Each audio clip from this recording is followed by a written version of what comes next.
Hola amigos, muy buenos días. ¿Han escuchado ustedes alguna vez lo que significa la palabra bendición? Que Dios te bendiga o Dios está de tu lado. Vamos a ver hoy, estamos leyendo el libro de Ruth y vamos a ver un ejemplo de cómo podría explicarse esto de Dios te bendice, Dios está de tu lado, Dios está contigo.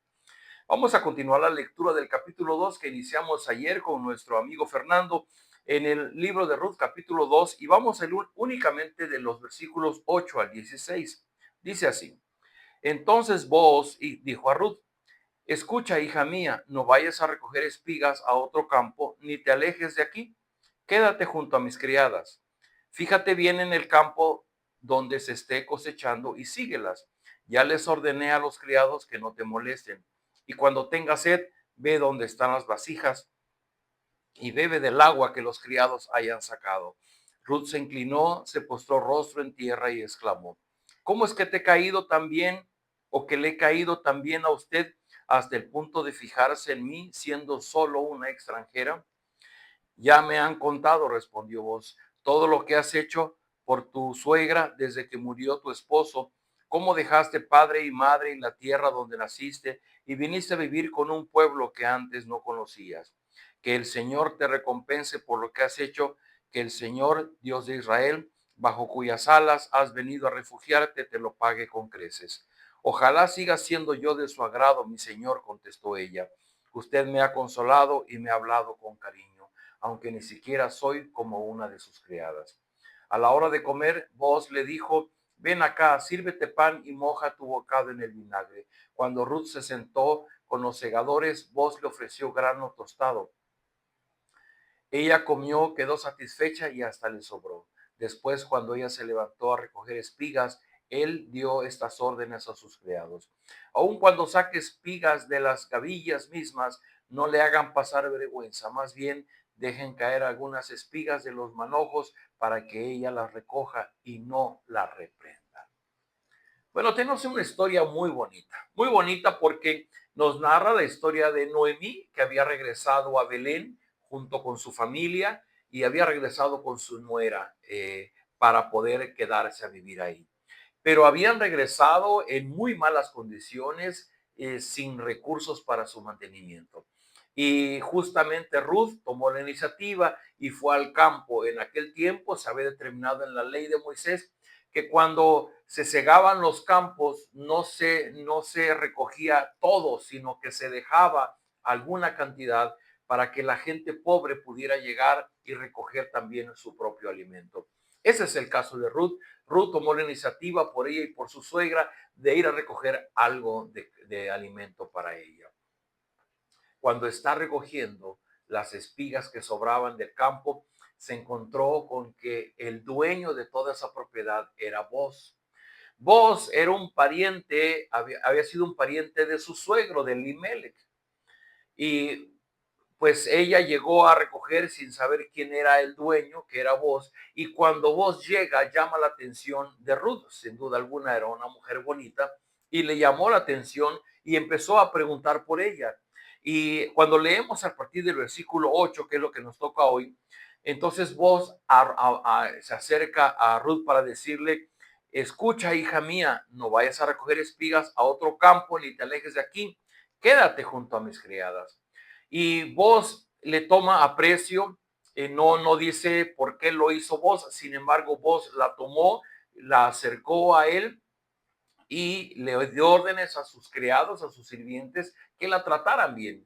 Inclusive más adelante va a decir: bueno, no solamente que recoja de las espigas que van sobrando, sino que tome del manojo de las espigas sin problema. La llevó a comer, le permitió ese privilegio de no comer con los criados, sino comer con él. Hay una perspectiva de toda esta historia. Porque como decía ayer Fernando, Ruth está llegando a una tierra extranjera, está llegando pobre, está llegando viuda, está llegando con bastantes condicionantes sobre ella.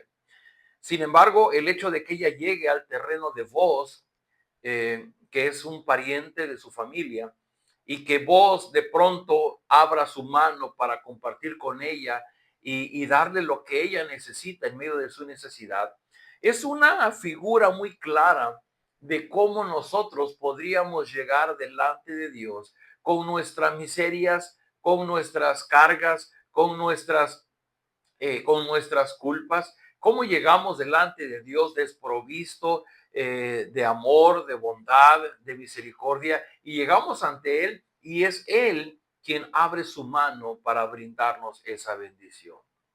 Si pudiéramos tomarlo solamente como una figura, vos está figurando cómo Dios puede bendecir nuestra vida, cómo así como vos le abren las puertas para que ella pueda tener lo suficiente, y todavía falta la historia, pero cómo puede que ella pueda tener lo suficiente para su sustento.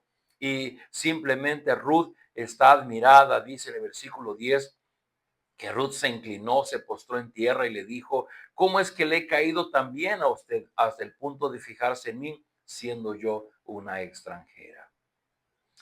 Y dice en el versículo 13: ojalá siga siendo yo de sagrado. Usted me ha consolado y me ha hablado con cariño, aunque ni siquiera soy como una de sus criadas.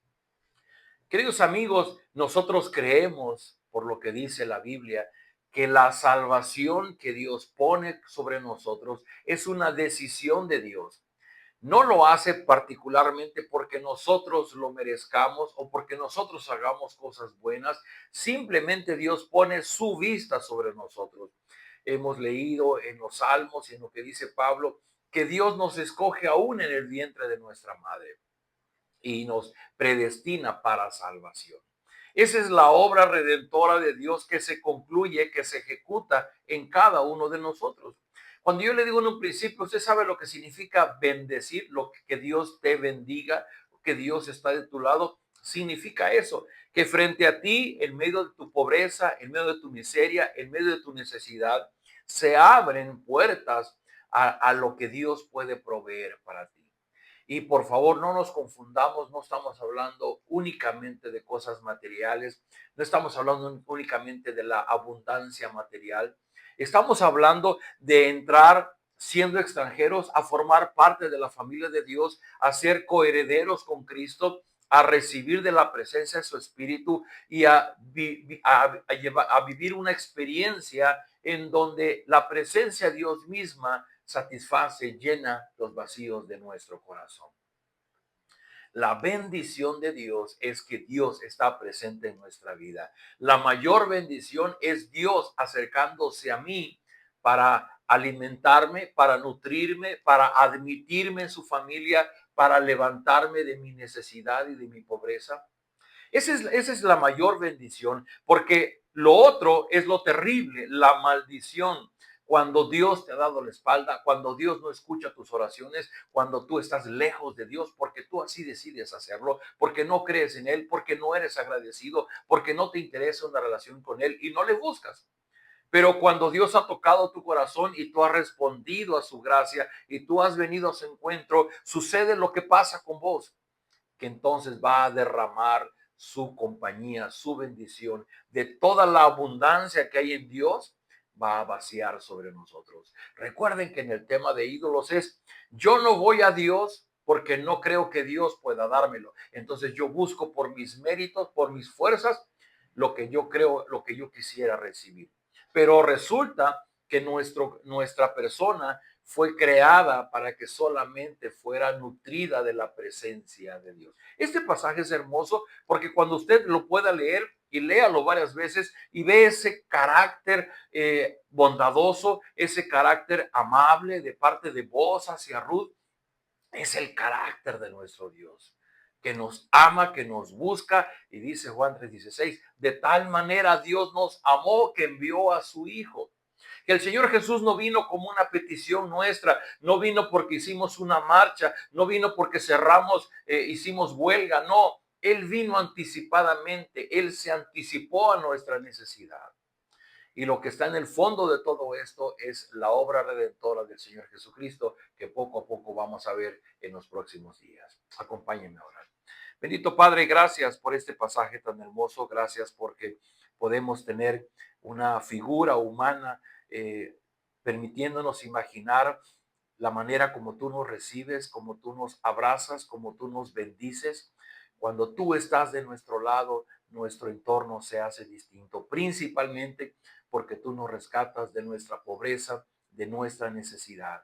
Te rogamos, Señor, que esta palabra pueda llegar a personas que no te conocen, que están lejos de ti y que puedan darse cuenta que la Biblia habla de este Dios de amor, que ha mostrado ese amor a través de Jesucristo. Y que tu plan es redimirnos, es salvarnos, es traernos de esa miseria a la abundancia que hay en ti.